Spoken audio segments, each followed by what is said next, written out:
मुंसिफ जोहार देख रहे हैं आप अपने मेजबान रहीम अहमद खान के साथ। नजर डालेंगे रियासत झारखंड की तमाम बड़ी खबरों पर। आगाज हेडलाइंस के साथ। लोकसभा चुनाव के नतीजों को लेकर रियासत झारखंड में प्रशासन एकदम तैयार। कल्पना सोरेन की विधानसभा में एंट्री पर कल होगा फैसला।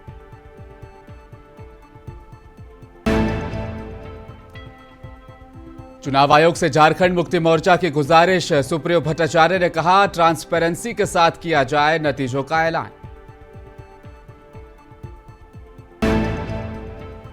बीजेपी नेता प्रतुल शाहदेव का इंडिया अलायंस पर बड़ा हमला। कहा, जनता ने कांग्रेस को नकार दिया, मोदी ही बनेंगे पीएम।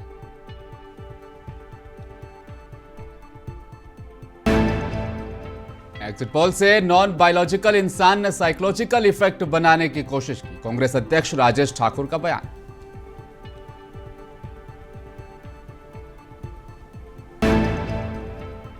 और हीट वेव के बीच प्यास बुझाने के लिए बंदरों ने लगा दी कुएं में छलांग। एक साथ 40 की मौत।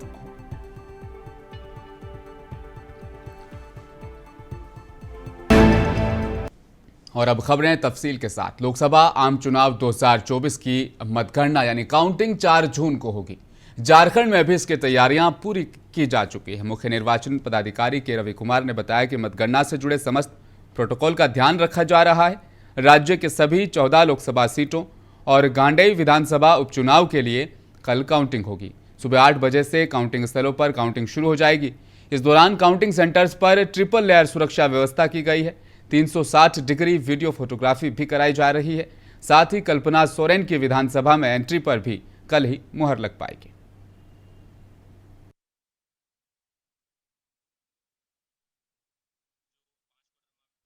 पार्लियामेंट्री कंस्टिट्यूंसी के अंदर में जो 6 विधानसभा क्षेत्र आते हैं और इसके साथ ही 31 गांडे का बाई इलेक्शन है। इसके लिए 7 अलग अलग काउंटिंग हॉल्स को कमीशन के एसओपी के अनुसार रेडी कर लिया गया है।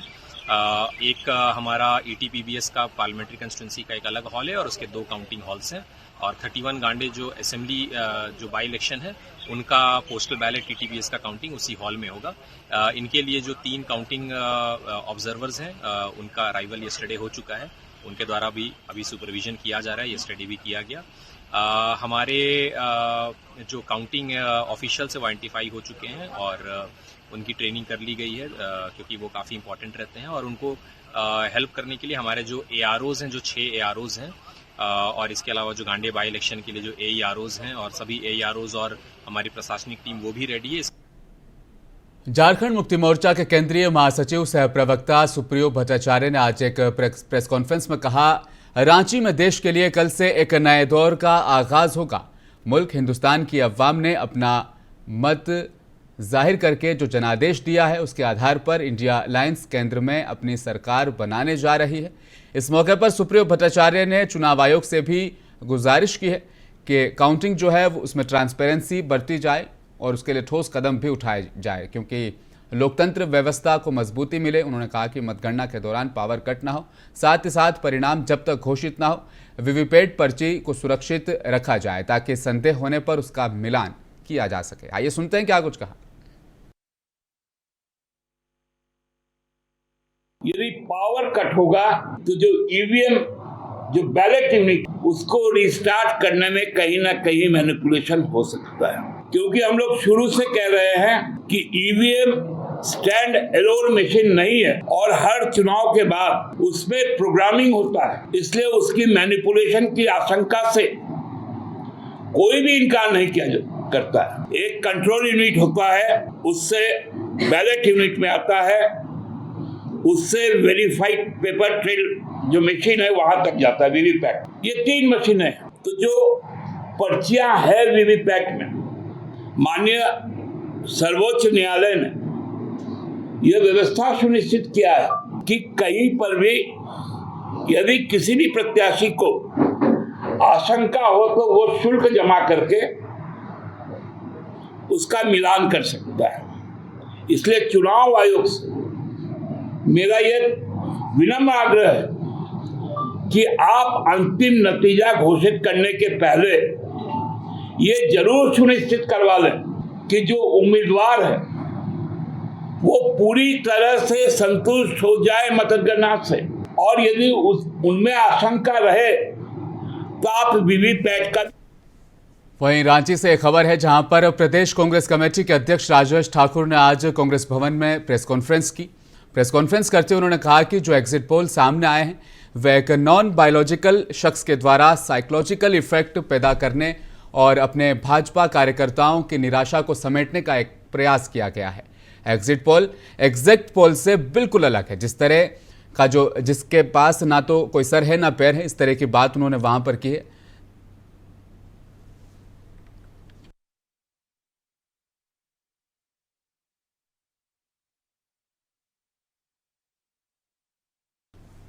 और वहीं दूसरी तरफ बीजेपी नेता प्रतुल शाहदेव ने भी आज प्रेस कॉन्फ्रेंस की। उन्होंने कहा कि मोदी जी प्रधानमंत्री बनने वाले हैं और वे लोग इसी को लेकर हार के अपने अब बहाने भी ढूंढने लग चुके हैं। इन्होंने ईवीएम पर भी सवाल किया। उन्होंने कहा कि इंडिया अलायंस ने सुप्रीम कोर्ट के जो फैसले थे उन पर भी सवाल उठाए, चुनाव आयुक्तों की नियुक्तियों को लेकर भी सवाल उठाए, साथ ही सुप्रीम कोर्ट गए, वहां से भी इनको राहत नहीं मिली। इसके बाद अब ये लोग एग्जिट पोल्स को भी नकार रहे हैं, इसीलिए जनता ने भी इनको नकार दिया है। बड़े नेता ने की अब कांग्रेस को पता है 4 जून की शाम को प्रचंड बहुमत से नरेंद्र मोदी जी प्रधानमंत्री बनने वाले हैं और ये इसी को लेकर हार के अपने बहाने ढूंढ रहे हैं। पहले इन्होंने ईवीएम पर प्रश्न किया, उसको सर्वोच्च न्यायालय ने खारिज कर दिया। चुनाव आयुक्तों की नियुक्ति को लेकर ये सुप्रीम कोर्ट गए, वहां भी कोई राहत नहीं मिली। उसके बाद अब एग्जिट पोल्स को ये नकार रहे हैं और अब तो चुनाव आयोग पर भी प्रश्न उठा रहे हैं। तो चुनाव आयोग को इन्होंने कहा था, इनके एक बड़े नेता ने, कि अब इन्होंने 150 डिस्ट्रिक्ट मैजिस्ट्रेट से बात की अमित शाह जी ने। तो जब चुनाव आयोग ने इनसे ब्यौरा मांगा कि कौन कौन से वो 150 डीएम है और कब बात हुई, तो ये गायब हो गए। यानी शूट एंड स्कूट, दागो और भागो वाली कांग्रेस की जो रणनीति है आज भी जारी है। सिर्फ आरोप लगा देते हैं, जब आरोप के सबूत मांगते हैं तो ये कहीं नहीं दिखते। जाहिर तौर पर ये सिर्फ हार के बहाने खोज रही है कांग्रेस। फिर राहुल गांधी को एक और गाना सुनना चाहिए। 4 जून की शाम को बड़े बेआबरू होकर तेरे कूचे से निकले हम। और वैसे राहुल गांधी फैंटेसी शब्द का तब से ज़्यादा प्रयोग कर रहे हैं जब से 2015 में वो 50 दिन से ज़्यादा के विपासना में थाईलैंड गए थे। पता नहीं दोनों के बीच का क्या कनेक्शन है, ये तो राहुल गांधी ही बता पाएंगे। सीरियस नोट पे राहुल गांधी को पता है कि जो भी इन्होंने भारत तोड़ो और तमाम यात्राएं की, किसी का कुछ फल नहीं निकलने वाला। देश की जनता को मोदी पसंद है, मोदी जी प्रचंड बहुमत से वापस आने वाले हैं। अब जितना समय राहुल गांधी के पास अगले 5 वर्ष बचने वाला है, मुझे लगता है मुझसे वाला ही क्यों, तमाम आर्टिस्टों के गाने सुन लें। देखिए अभी रिजल्ट आने में 24 घंटे से ज़्यादा का समय बचा हुआ है, तो जितना इनको बयान देना है, अपनी छाती पीटना है और बड़े बड़े बातें कहना, इनके पास थोड़ा समय बचता है। क्योंकि 4 जून की शाम को यही नेता अपने तमाम वीडियोस और ट्वीट्स को डिलीट करते दिखेंगे जिसमें उन्होंने बड़े बड़े जीतों का दावा किया था। देखिए तमाम एग्जिट पोल्स इंडी गठबंधन को 80 से 120 सीट के बीच में दे रहे हैं, लेकिन ये जितने बड़े नेता हैं सब 295 का फिगर कह रहे हैं। तो ये बात। और देश भर में कल काउंटिंग की जाएगी। लोकसभा चुनाव में जो वोट पड़े हैं उसी को लेकर आपको बताते चलें, खूंटी के बिरसा कॉलेज पर काउंटिंग के इंतजाम किए गए हैं। 4 जून को होने वाली मतगणना के लिए 7 कमरों में वोटों की गिनती की जाएगी। वहीं डीसी खूंटी से जिला निर्वाचन पदाधिकारी ने मतगणना से पहले अधिकारियों को आज आवश्यक दिशा निर्देश भी दिए।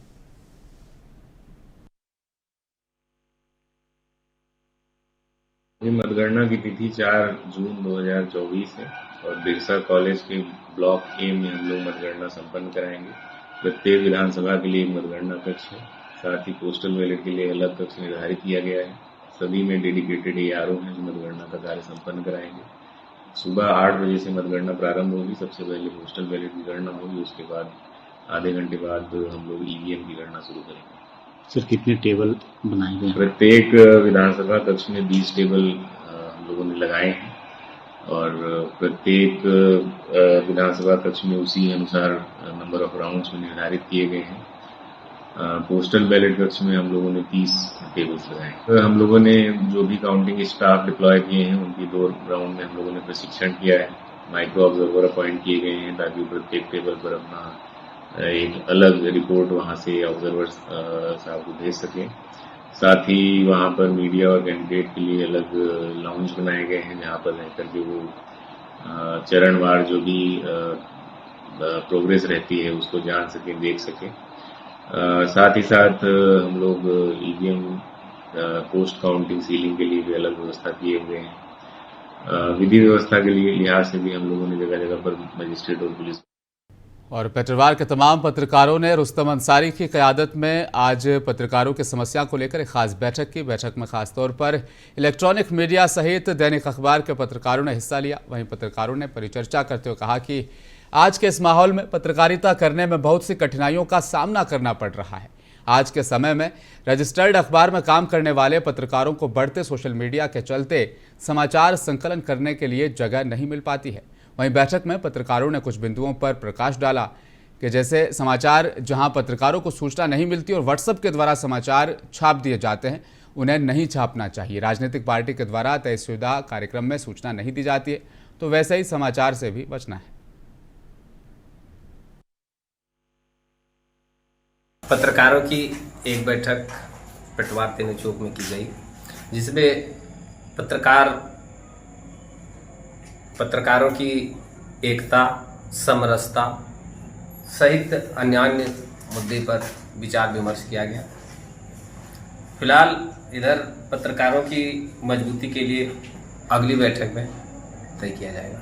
वीडियो पेट्रोवार के द्वारा पत्रकारों को उपेक्षा किए जाने पर विचार विमर्श किया गया और निर्णय लिया गया कि वीडियो के कार्यक्रम का हम लोग बहिष्कार करेंगे, मामले को उपायुक्त बोकारो के समक्ष रखेंगे। इसके अलावा विभिन्न बिंदुओं पर राजनीतिक दलों में विभिन्न राजनीतिक पार्टियों के द्वारा पत्रकारों को उपेक्षित किया जा रहा है। और पाकुड़ के पर्यावरण दिवस सप्ताह कार्यक्रम के तहत पाकुड़ जिला मुख्यालय स्थित सिद्धोकानो मुर्मू पार्क के समीप से वन प्रमंडल दफ्तर पाकुड़ तक 4 किलोमीटर पुरुष महिला मैराथन दौड़ का आयोजन किया गया। मैराथन दौड़ प्रतियोगिता में खासतौर पर प्रमंडल पदाधिकारी रजनीश कुमार और पुलिस अधीक्षक प्रभात कुमार ने भी मैराथन दौड़ में हिस्सा लिया और हरी झंडी दिखाकर इस आयोजन को रवाना किया।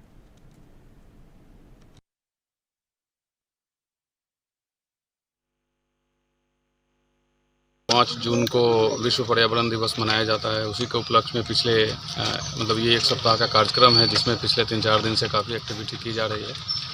मैं आपके माध्यम से लोगों को यही मैसेज देना चाहता हूं कि जो पर्यावरण है उसमें कितना तेज़ी से बदलाव हो रहा है, ये अब कोई पढ़ने और सुनने की चीज़ नहीं है, अब हम सब देख रहे हैं। इसके लिए जो कदम उठाना है जिससे ये बचा रहे, वो हम ही लोगों को उठाना है। प्रत्येक एक आदमी को उठाना पड़ेगा, तो इसके लिए सजग होना बहुत ज़रूरी है। अदरवाइज़ जिस तेज़ी से तापमान बढ़ रहा है, अगले 15-20 सालों में ह्यूमन का रहना मुश्किल हो जाएगा। मानव इस इतनी गर्मी में एक पॉइंट के बाद सर्वाइव नहीं कर पाएगा। उपलक्ष्य में एक सप्ताह का प्रोग्राम ऊपर से आदेश था कि एक सप्ताह का अच्छे से प्रोग्राम मनाया जाए, तो हम लोग विगत 3-4 दिन से हर दिन कोई न कोई एक्टिविटी लार्ज स्केल पे कर रहे हैं, कई स्कूल में, कॉलेज में, समाज में। आज उसी कड़ी में 3 तारीख को मैराथन है, कल भी प्रोग्राम रखा गया है, 5 तारीख की उसका कल्मिनेशन होगा। और बेरमो अनुमंडल पुलिस पदाधिकारी वशिष्ठ नारायण सिंह ने प्रेस कॉन्फ्रेंस कर बताया कि चंद्रपुरा थाना ग्राम बंदियों में एक 50 साल महिला को उसके पड़ोसी रोहित महतो के द्वारा धारदार हथियार से मारकर उसकी हत्या कर दी गई थी। इस संबंध में चंद्रपुरा थाना में हत्या के एफआईआर दर्ज कराई गई। घटना को देखते हुए त्वरित गति के साथ अनुसंधान और छापेमारी अभियान चलाते हुए घटना कारित करने वाले अभियुक्त रोहित महतो को गिरफ्तार कर लिया गया और उससे पूछताछ अब की जा रही है। 1 जून को चंद्रपुरा थाना अंतर्गत ग्राम बंदियों में एक 50 वर्षीय महिला को तेज धारदार हथियार से मारकर हत्या कर दी गई थी। इस संबंध में चंद्रपुरा थाना में हत्या की प्राथमिकी दर्ज की गई और घटना की संवेदनशीलता को देखते हुए त्वरित अनुसंधान और छापामारी दल का गठन कर इस कांड में जिसके द्वारा हत्या की गई है उस अभियुक्त को रोहित को गिरफ्तार किया गया। गिरफ्तारी के पश्चात उससे पूछताछ के क्रम में घटना में प्रयुक्त तेज धारदार हथियार को भी हम लोगों ने बरामद किया। और झारखंड की राजधानी दुमका रानीश्वर थाना क्षेत्र के बरमसिया रघुनाथपुर मुख्य पथ में दक्षिण जोल पुली के पास एक नीलगाय को अज्ञात वाहनों ने टक्कर मार दी। अज्ञात वाहन मौके से फरार हो चुका है। नीलगाय घटनास्थल पर ही अपना दम तोड़ चुकी है। सुनते हैं, ग्रामीण इकट्ठा हो गए। मौके पर पहुंची रानीश्वर थाने की पुलिस और वन विभाग के कर्मियों ने नीलगाय को वन विभाग के कर्मियों ने अपने कब्जे में ले लिया है।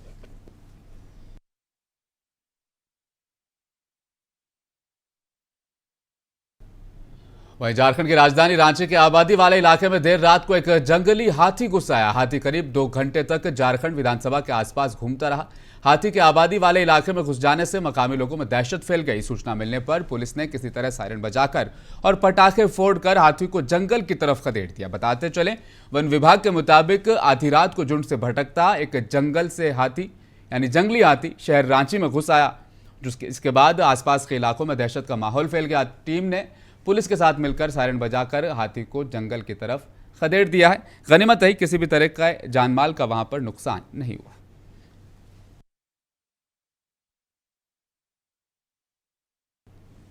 और पाकुड़ जिले के हिरणपुर थाना इलाके में एक आदिवासी महिला के साथ सामूहिक दुष्कर्म का मामला सामने आया है।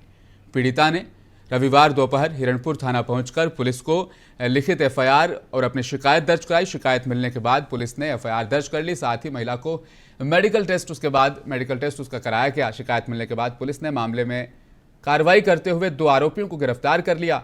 आरोपियों को थाने लाकर पुलिस अब पूछताछ कर रही है। पूछताछ में गिरफ्तार आरोपियों ने बाकी के आरोपियों के नाम का भी खुलासा कर दिया है, जिसके बाद अब बाकी आरोपियों की गिरफ्तारी के लिए पुलिस टीम लगातार छापेमारी कर रही है।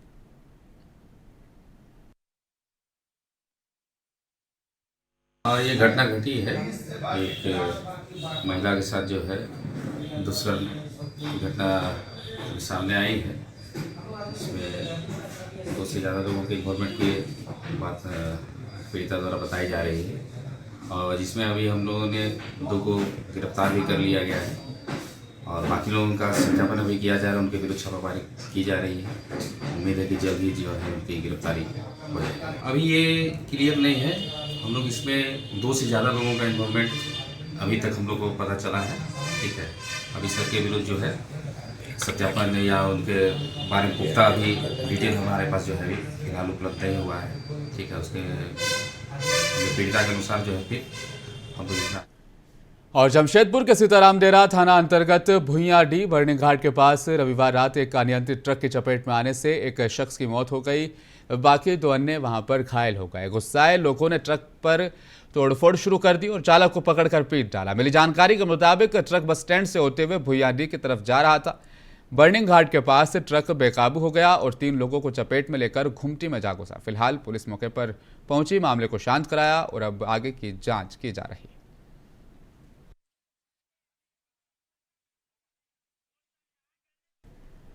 और जमशेदपुर के कदमा थाना इलाके में हुए भोलू हत्याकांड मामले का पुलिस ने आज खुलासा कर दिया। इस मामले में 2 लोग गिरफ्तार हुए हैं। बताया जा रहा है कि 23 मई 2024 को कदमा बाजार में भोलू कुम्हार की हत्या कर दी गई। इस मामले में पुलिस टीम ने जांच के बाद कुल 2 बदमाशों को गिरफ्तार किया है। पुलिस ने बदमाशों के पास से हथियार भी बरामद किए। मामले में अन्य आरोपियों की गिरफ्तारी के लिए पुलिस टीम छापेमारी कर रही है। वहीं गिरफ्तार आरोपियों का नाम राहुल पंडित, प्रशांत कुमार कापड़ी बताया जा रहा है। भोलू कुमार और तारनी कुमार की गोली मारकर हत्या कर दी गई थी, जिसको लेकर डीएसपी हेडक्वार्टर 2 के नेतृत्व में एक टीम का गठन किया गया, जिसकी एसपी सिटी मॉनिटरिंग कर रहे थे और इसमें त्वरित कार्रवाई करते हुए कांड का अनुसंधान किया गया, जिसमें जो लोग शामिल थे उसमें एक तो नेम था। इसके अलावा उसमें जो बाकी लोग शामिल थे उनका भी अनुसंधान के दौरान उनकी संलिप्तता स्पष्ट हुई, जिसको लेकर पुलिस के द्वारा लगातार छापामारी की जा रही थी। उसी छापामारी के क्रम में 2 गिरफ्तारियां कल की गई हैं। एक राहुल पंडित नाम का एक अपराध कर्मी है जो आदित्यपुर का रहने वाला है और उसका भी आपराधिक इतिहास रहा है। इसके अलावा प्रशांत कुमार कापड़ी उर्फ बिट्टू कापड़ी, जो कि शास्त्री नगर कदमा का ही रहने वाला है और जिसका भी एक लंबा आपराधिक इतिहास है। 6 से अधिक मामलों में वो अभियुक्त रहा है, चार्जशीट हुआ है। तो इन 2 अपराध कर्मियों को पकड़ा गया है, जिनके पास से एक देसी कट्टा और 3 जो है वो गोली कार्ट्रिजेज भी जो है वो बरामद। और जमशेदपुर में आनंद मार्ग ने सिविल डिफेंस और छत्तीसगढ़ी जन कल्याण समिति और गदरा के ग्रामीण इलाकों में पौधों का वितरण किया गया। आनंद मार्ग के सुनील आनंद ने बताया कि मानव कल्याण के लिए आनंद मार्ग की ओर से एक छोटा सा प्रयास किया जा रहा है।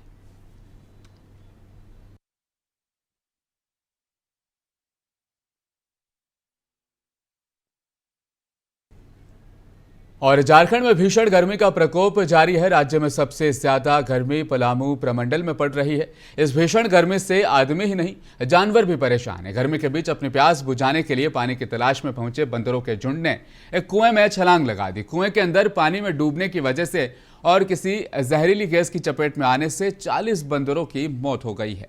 मिली जानकारी के मुताबिक पलामू जिले के पांकी प्रखंड मुख्यालय से करीब 3 किलोमीटर दूर सोरठ के जंगल में यह हादसा हुआ है। जंगल में मवेशियों को चराने गए चरवाहे ने इस बात की जानकारी ग्रामीणों को दी। उसके बाद पुलिस को खबर दी गई। फिलहाल अब आगे इस मामले में जांच की जा रही है।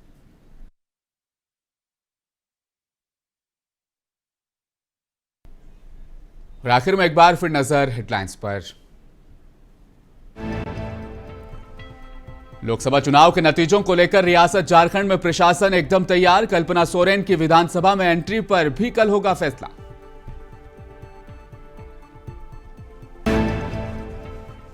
चुनाव आयोग से झारखंड मुक्ति मोर्चा की गुजारिश। सुप्रियो भट्टाचार्य ने कहा, ट्रांसपेरेंसी के साथ किया जाए नतीजों का ऐलान।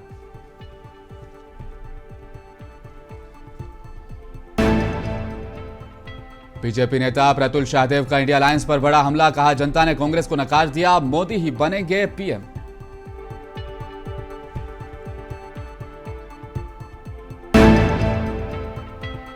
एग्जिट पोल से नॉन बायोलॉजिकल इंसान ने साइकोलॉजिकल इफेक्ट बनाने की कोशिश की। कांग्रेस अध्यक्ष राजेश ठाकुर का बयान।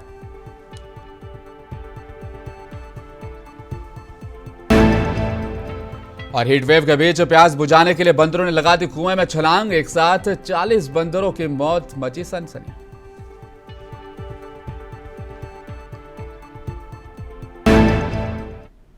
मुंसिफ जोहार में आज बस फिलहाल इतना ही। मजीद खबरों के लिए बने रहिए हमारे साथ। देखते रहें मुंसिफ टीवी न्यूज।